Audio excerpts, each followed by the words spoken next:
Welcome to Storylines Live, the only podcast that explores the power and the meaning of the most important story in business. The one that answers why somebody would buy from you, work for you, invest in you, or partner with you. This is the story that defines the very character and nature of an organization. At WordWrite, we call it your capital S story. In every episode of Storylines Live, we interview experts who have unique takes on storytelling to help you and your organization do a better job of sharing your capital S story. This episode, another in the series of Chapters with Paul. I'm in the hot seat again, and my colleague Tara DeRazio is here to drive. Thanks for coming with me on this ride, Paul. You know it. Today, it's good that we started off with a machine reference because we're talking about AI. Yes, we are. Okay. So AI is such a new thing for so many of us. It is coming into our lives at a rapid pace. Yes. I was just having a conversation with someone and we were talking about, how we felt like technology there was new things, but it kind of was filtering in slowly. And then in these last couple years, everything has just changed Exploded. drastically. Yes. So we're going to talk about AI and how what it's doing in marketing. Yes. So what was your kind of first introduction to AI, and what was your initial thoughts on what this was going to do for the industry? Right. So I'm naturally somebody who likes technology. I consider myself young in spirit, although maybe not as much biologically. And this is, one of the things I do. I like to learn, and so I've been playing around with AI for a while. I would say if you pull the camera back a little bit, what we've seen in our field, marketing and PR, is a sense initially, and there's still some people who think this, that people in marketing and PR can be replaced by AI. And as things have evolved, what we've come to see, and I think this is where things are headed, is that in this field, as in with many others, you're still going to need people, especially because there's such a great element of creativity here. And ultimately, marketing and PR success is people communicating with people, right? Right. AI is going to be a great assist in delivering results. Exactly. Some AI programs, I guess, would be the word, such as ChatGPT. Yes. These are free. People can versions free. of it, right? So people can kind of go in there and play around. My friend says that she puts all of her what she has in her house that day, food-wise, and it'll tell her what recipes she can make. Yes. So this is, how AI can kind of add convenience to our lives. But if I'm going in there and saying, write me a blog on this, that's scary because it shoots it out very quickly. It can. But why does that not then replace a person? Because I don't think it does either, but explain kind of the difference in that, because a lot of people are using it to fully write instead of the assist in which you mentioned prior. Okay, so let's start with your friend. Yes. And what she has in the refrigerator. Yeah. If you're asking an AI engine to create content, it is only going to what exists inside its engine. It is the digital equivalent of leftovers, okay? Because whatever is on the internet and publicly available to that AI engine, that agent, or let's call it a large language model. Yeah. That's where the content's coming from. Exactly. So you're not getting anything fresh or new. You're getting a rehash. Does it do it fast? Does it do it well? Yes. Now, here's the other thing that's important about that. Terry, you mentioned that you can use a lot of these large language models for free. That is true. Most of us, going back to the beginnings of smartphones and laptop computers, there's these long documents that none of us ever read. They're called end user license agreements, EULAs. The end user license agreements for all of these large language models and the fine print say, if you have the free version of this, anything you put in here and anything that comes back to you, we own. We can do anything we want with it. So again, think about marketing and PR. Let's say you're a law firm and you want to communicate your intellectual capital, your great thinking.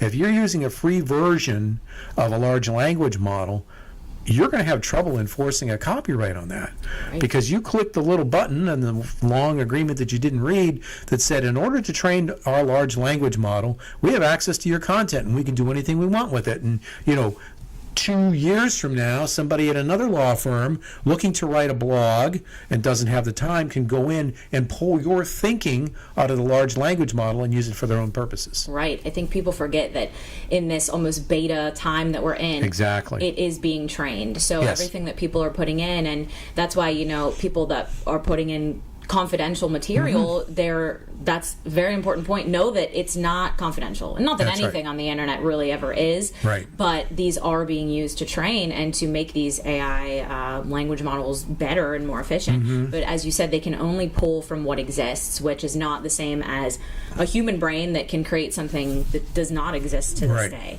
Now, on a side to that, how do you think it can be used in marketing for the right ways? Mm-hmm. Where is it beneficial? Just as my friend is using it to make dinner, Right. how can we use it in marketing efficiently and properly? Which, by the way, I have to say, ChatGPT is not going to be able to give somebody else in their refrigerator a good idea of what to make for dinner. So your friend is safe. The right way to use AI in marketing: research, thinking. It is worthwhile to have at least one paid version of a large language model, one of the big ones. Pick your flavor: Claude, Gemini, whatever you want. By having a paid version, you're going to have something you can use where you're going to keep your content, your intellectual capital. AI is great for outlines, research, coming up with ideas of content you should cover. There's an emerging segment of large language models that will run on your laptop. You got to think of it like this. ChatGPT or Claude or some of the other big large language models, it's like a supersonic jet, okay?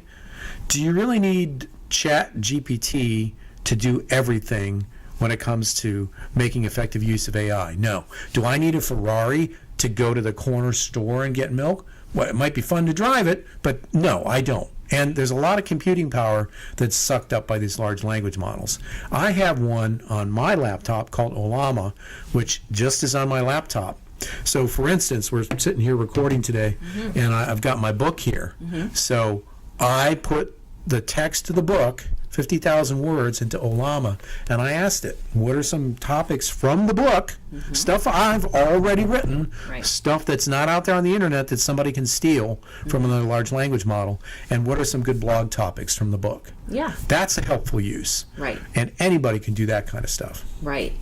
So for people that are worrying, is this going to take over my job? And this isn't just our industry. This is many industries Yes. that are very worried about what AI Lawyers will would be do. another one. Accountants. Exactly. Anyone in kind of these service-based businesses, what do you think? You know what? Let's take a break, and then let's talk about that after Okay. the break. Great. All right.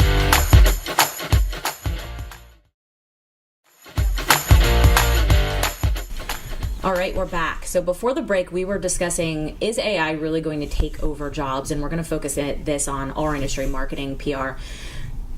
Should people be worried, or is this just another tool, but it's never really going to replace a human brain? Well, it's a great question. It's the fundamental question, I think, for so many industries, like you said before the break, knowledge workers. It's going to change things. My assessment from a lot of the folks I deal with who are in other professions facing the same issues, lawyers, accountants, engineers, a lot of the foundational, very tedious work that is currently done by junior people on teams can be easily replaced by AI. Now those junior people are going to be trained to manage an AI, because the AI will pull the raw research, but as we know, sometimes it's wrong. And even if it's correct, it probably needs to be managed, assessed, and formatted. There's a new study that came out a few days ago I was looking at. It's a good study, meaning there's a lot of people in the study by a reputable organization. We'll put it in the show notes. I'm not remembering it off the top of my head which organization did it. But they found a 3x efficiency improvement from knowledge workers using AI. That's really going to be the benefit. You'll be able to do more and be able to do it more quickly. Do you want to just turn AI content loose on the internet? No, you don't want to do that. But do you want to use it so that you're more effective? Absolutely. Right. So while it may replace certain functions, it will add other opportunities because now there's going to be more jobs just related to AI. So as with all technologies, at first it may seem that it's replacing, and it will do some of that, but it also is going to open other doors that we may not even know yet because this is brand new. Yes. So something to think about and not get too worried. Right. Just something, I'm a writer not only in this field, but I have been writing novels and trying to, get those published someday. And a lot of the agents that I've queried have in their guidelines, not accepting, basically until they can figure out if people are using AI, they're not accepting submissions. So it's even coming across in other areas like that where people have to really step back and think, wait a minute, I have to figure this out. So it's definitely a place to explore. Do you have any sites or publications that you read to kind of keep you up on AI trends, or how do you get your information? What do you trust? What do you use? The number one source of reliable information in our field is the Marketing AI Institute out of Cleveland. I highly recommend that you Google them, and we'll put it in the show notes. If you're a marketer, they have a robust Slack community. I have a friend who speaks to CEO groups on AI, and he knows a lot about AI. I shared this with him, and he was like, wow, this is great. And I felt good because that meant I had this source that my friend Dave didn't know about that is really a great source. That's how I found out about the study that I mentioned a few minutes ago, because they reported it in one of their publications. I would say that's the number one. Number two, there's a company called Trust Insights that's run by Christopher Penn and Katie Roberts, and they do weekly Substack newsletter, YouTube content, and they are really on the bleeding edge of AI and where it's headed in the marketing field and a lot of other fields too. And those are my two main sources of information, which, by the way, this is such a big topic.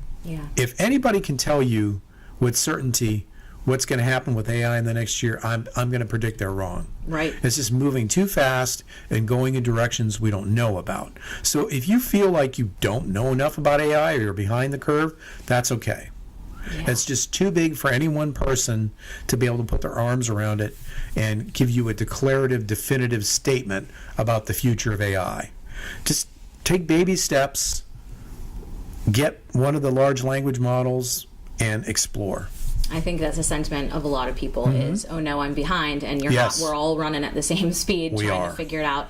And I think your story about sharing the resource with your friend goes to show that it's still the power of our relationships, of our connections, our human, social, all of that really is the heart of all industries, and especially ours with marketing, PR, and storytelling. So while AI is here, it is not going to take over, hopefully not, but not anytime soon, and we will always have our own brains, our own stories, and ones that don't exist yet, which AI cannot pull. We know that they cannot pull existing. So any other kind of lasting thoughts about AI or anything we didn't cover? We need to remember that the goal of most businesses is inspiring people to engage with other people. Now, there are some AI tools that are pretty good at identifying how to connect with people, but ultimately, business is not B2C, it's not B2B, it's B2P, business to people, people to people. And as long as that's your focus, as you're evaluating AI tools, you're going to be all right. A tool that's a lot of fun but doesn't do anything, why bother with it? Right. Exactly. That's great. Well, thanks for sharing some of your thoughts on AI. If anyone out there has any other topics they'd like us to chat about on these chapters with Paul, please let us know. Send us an email. You can visit our website at wordwriteagency.com. Follow us on our socials. Connect with Paul on LinkedIn. Let us know what you want to hear about. We look forward to doing more of these and sharing kind of all the little ins and outs of marketing, PR, storytelling, and we have a lot of great episodes lined up for you. So thanks for being with us today, and we'll see you next time. See you next time, folks.